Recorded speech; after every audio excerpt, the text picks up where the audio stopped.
নমস্কার বন্ধুরা, উমা ফুড কিচেনের আরো একটি নতুন পর্বে আপনাদের সবাইকে স্বাগত। আজ আমি আপনাদের তৈরি করে দেখাবো একটি দুর্দান্ত স্বাদের খেজুর গুড়ের পিঠের রেসিপি, যেটা কি দেখতে খুব সুন্দর আর খেতেও ভীষণ নরম তুলতুলে হয়। এটি যে আপনারা শুধুমাত্র পিঠে হিসাবে খেতে পারেন তা কিন্তু নয়, আপনারা এটি সকালের নাস্তা হিসাবে খেতে পারেন বা স্কুল কলেজ অফিসের টিফিন বক্সেও দিতে পারেন। এটি অনেকক্ষণ ধরেই কিন্তু নরম তুলতুলে থাকে, একটুও শক্ত হয় না। চলুন তাহলে শুরু করা যাক আজকের এই ভিডিওটি। সবার প্রথমে আমাদের যেটি প্রয়োজন সেটি হচ্ছে চাল। আমি এখানে আতপ চাল নিয়েছি, 5 থেকে 6 ঘন্টা ভিজিয়ে রেখেছি। এখানে 1 কাপ পরিমাণ মেজারিং কাপের আতপ চাল নিয়েছি। আপনারা চাইলে এখানে সিদ্ধ চালও ব্যবহার করতে পারেন বা আতপ চাল এবং সিদ্ধ চাল হাফ হাফ করেও নিতে পারেন। তবে সিদ্ধ চাল যদি নেন তাহলে কিন্তু 8 থেকে 10 ঘন্টা অবধি ভিজিয়ে রাখবেন, তা না হলে কিন্তু পেস্ট হতে চাইবে না। অপরদিকে নিয়েছি আমি এখানে হাফ কাপ পরিমাণ বিউলির ডাল। এটিকেও ভালোভাবে পরিষ্কার করে ধুয়ে খোসা ছাড়িয়ে 8 থেকে 10 ঘন্টা মতো ভিজিয়ে রেখেছিলাম। এখানে আমি দেশি বিউলির ডাল নিয়েছি, তাই একটা একটা কালো কালো খোসা দেখা যাচ্ছে। আপনারা চাইলে এখানে কিন্তু বাজারে যে কিনা বিউলির ডাল পাওয়া যায় সেটিও ব্যবহার করতে পারেন। এবার আমরা চাল ডাল বেটে নেব, তার জন্য একটি গ্রাইন্ডিং জার নিয়ে নিয়েছি। প্রথমে আমি এখানে ডালটা বেটে নেব। গ্রাইন্ডিং জারের মধ্যে সমস্ত ডাল দিয়ে দেওয়ার পর পরিমাণ মতো জল দিয়ে আমি এখানে একটু শুকনো শুকনো ব্যাটার তৈরি করে নেব। আমাদের এখানে এই বিউলির ডাল বাটাটা কিন্তু খুব বেশি পাতলা হওয়া যাবে না প্রথম অবস্থায়। প্রথমে আমাদের এটিকে ঘন করে বেটে নিতে হবে, এতে করে ব্যাটারটা ফেটিয়ে নিতে সুবিধা হবে।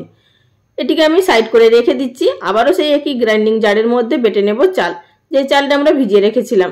এখানেও কিন্তু হাফ কাপ পরিমাণ জল দিয়ে আমি এটিকে বেটে নেব।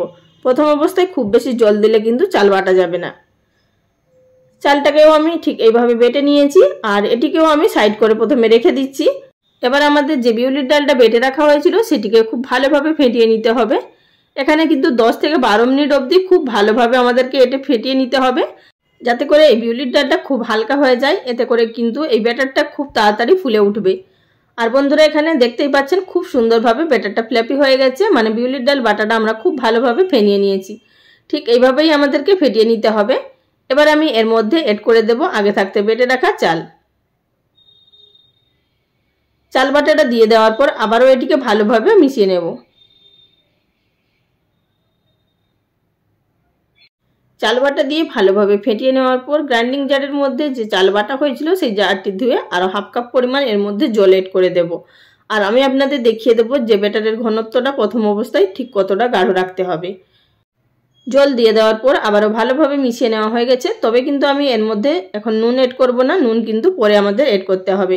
এই পর্যায়ে যদি নুন এড করা হয় তাহলে কিন্তু ব্যাটারটা যখন ফরমেন্ট হয়ে যাবে তারপরে কিন্তু ব্যাটারটা থেকে গন্ধ ছাড়বে। আর আপনাদের দেখিয়ে দিচ্ছি ব্যাটারের ঘনত্বটা ঠিক এইরকমই রাখতে হবে। এর থেকে বেশি আর কিন্তু গাঢ় বা এর থেকে বেশি আর পাতলা করা যাবে না। এবার এটিকে ঢাকা দিয়ে রেখে দেব ওভারনাইট। আমি এখানে রাত্রে ব্যাটারটা তৈরি করে রেখেছিলাম, তাই এখানে সারা রাত রেখে দিচ্ছি। পরের দিন সকালে আমি এই নাস্তাগুলো তৈরি করব। আপনারাও কিন্তু ব্যাটারটা ফরমেট হওয়ার জন্য প্রায় 10 থেকে 12 ঘন্টা এভাবেই রেখে দেবেন। ফিরে এলাম সারা রাতের পর। আমি সকালে যখন ব্রেকফাস্টগুলো তৈরি করব তার আগে আমি আপনাদের দেখিয়ে দিচ্ছি। দেখুন এখানে ব্যাটারটা কিন্তু অনেকটাই ফুলে গেছে আর আগের তুলনায় কিন্তু অনেকটাই ঘনও হয়ে গেছে, সেটা আপনারা দেখেই নিশ্চয়ই বুঝতে পারছেন। এবার আমি এর মধ্যে নুন এড করব। ঠিক এই পর্যায়ে কিন্তু আমাদের নুন এড করতে হবে, আগে থাকতে নুন এড করা একদমই যাবে না। নুন দিয়ে দেওয়ার পর ভালোভাবে নাড়াচাড়া করে মিশিয়ে নেব। এখানে শুধুমাত্র মিশিয়ে নিতে হবে, আর কোনোভাবে ফেটিয়ে নেওয়ার প্রয়োজন নেই। ভালোভাবে মিশিয়ে নেওয়া হয়ে গেছে। এবার বন্ধুরা, অপরদিকে একটি বোলের মধ্যে আমি নিয়ে নিচ্ছি কিছুটা পরিমাণ ব্যাটার। এই যে আমাদের চালে ডালের ব্যাটারের মিশ্রণটা আমাদের তৈরি করা হয়েছে, এটি কিন্তু আমি দুটো রেসিপিতে ব্যবহার করব। একটি আমি আগের দিনেই আপনাদের শেয়ার করে দিয়েছি, যেটি আমি মিনি উত্তপম তৈরি করেছি। আর আরও একটি আমি আজকের এই নাস্তা বা পিঠের রেসিপিটা আপনাদের সঙ্গে শেয়ার করছি। একটি বোলের মধ্যে আমার পরিমাণ মতো ব্যাটার নিয়ে নেওয়ার পর এবার আমি এর মধ্যে দিয়ে দিলাম হাফ কাপ পরিমাণ খেজুর গুড়। আপনারা অবশ্যই এখানে খেজুর গুড়টা দেওয়ার চেষ্টা করবেন, এতে করে পিঠেগুলো খুবই টেস্ট হবে। আর দিলাম কিছুটা পরিমাণ ড্রাই ফ্রুট। এখানে আমি কাজু কিশমিশ 1 মুঠো মতো কুচি করে ব্যবহার করেছি। আর দিয়ে দিচ্ছি 1 মুঠো পরিমাণ ফ্রোজেন করা নারকেল কোড়া। আপনারা চাইলে এখানে ফ্রেশ নারকেল কোড়া অবশ্যই দিতে পারেন। এবার এই সমস্ত উপকরণগুলোকে খুব ভালোভাবে ফেটিয়ে আমাদের মিশিয়ে নিতে হবে। আপনারা চাইলে এখানে মিষ্টির পরিমাণটা বাড়িয়ে বা কমিয়ে অবশ্যই নিতে পারেন। আর দেখতেই পাচ্ছেন বন্ধুরা, এই খেজুর গুড়ের কালারটা কত দুর্দান্ত আসছে। খুব ভালোভাবে মিশিয়ে নেওয়া হয়ে গেছে। এটিকে আর কিন্তু রেস্টে রাখবো না, এবার চলে যাব সরাসরি তৈরি করার পদ্ধতিতে। গ্যাস ওভেনের উপরে একটি কড়াই বসিয়ে ভালোভাবে প্রথমে গরম করে নিয়েছি, তারপর গ্যাসের ফ্লেম লোতে করে দিয়ে আমি এর মধ্যে দিয়ে দিলাম সামান্য পরিমাণ তেল, প্রায় 1 টিস্পুন পরিমাণ মতো। এবার এটিকে কড়ার চারিদিকে একটুখানি মাখিয়ে নিচ্ছি যাতে করে পিঠেগুলো উঠে আসতে সুবিধা হয়। তো প্রথম পিঠেটা আমাদের একটু অসুবিধা হতে পারে, কিন্তু দ্বিতীয় পিঠে থেকে কিন্তু খুব ভালোভাবেই পিঠেগুলো আমাদের উঠে আসবে। এক হাতা ব্যাটার দিয়ে দিলাম। এবার ঢাকা চাপা দিয়ে এটিকে 2 মিনিটের জন্য হতে দিলাম। 2 মিনিট পর ঢাকাটা তুলে নিচ্ছি। খুন্তি দিয়ে একটুখানি সামান্য খোঁচা দিলেই খুব ভালোভাবে উঠে আসবে, কিন্তু দ্বিতীয়বারের পিঠেগুলো থেকে খুব ভালোভাবে পিঠেগুলো উঠে আসবে।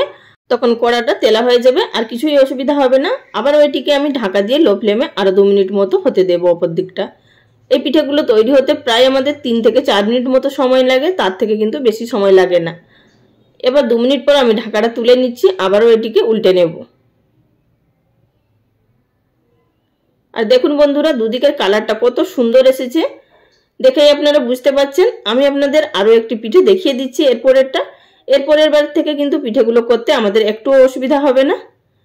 একই রকম ভাবে কড়াইয়ের মধ্যে সামান্য পরিমাণ তেল দিয়ে দিচ্ছি। তেল দিয়ে দেওয়ার পর আবারও এর মধ্যে 1 হাতা পরিমাণ বেটার দিয়ে দিচ্ছি। এখানে আমি খুব বেশি বড় করে করছি না, মাঝারি সাইজের করছি, তাই 1 হাতা পরিমাণ বেটার দিচ্ছি। আপনারা চাইলে এখানে সাইজগুলো বড় ছোট বা করে নিতে পারেন। আবারও ঢাকা দিয়ে লো ফ্লেমে 2 মিনিটের জন্য হতে দিলাম। 2 মিনিট পর এবার ঢাকাটা তুলে নিয়ে অপর দিকে উল্টে দিচ্ছি। আর দেখতেই পাচ্ছেন এখানে একটুও কিন্তু আমাদের এই পিঠেগুলো করতে অসুবিধা হচ্ছে না, আর কত সুন্দরভাবে পিঠেগুলো উঠে আসছে, আর কালারটাও দুর্দান্ত হচ্ছে। এই একই রকম ভাবে বাদবাকি পিঠেগুলোকেও আমরা তৈরি করে নেব।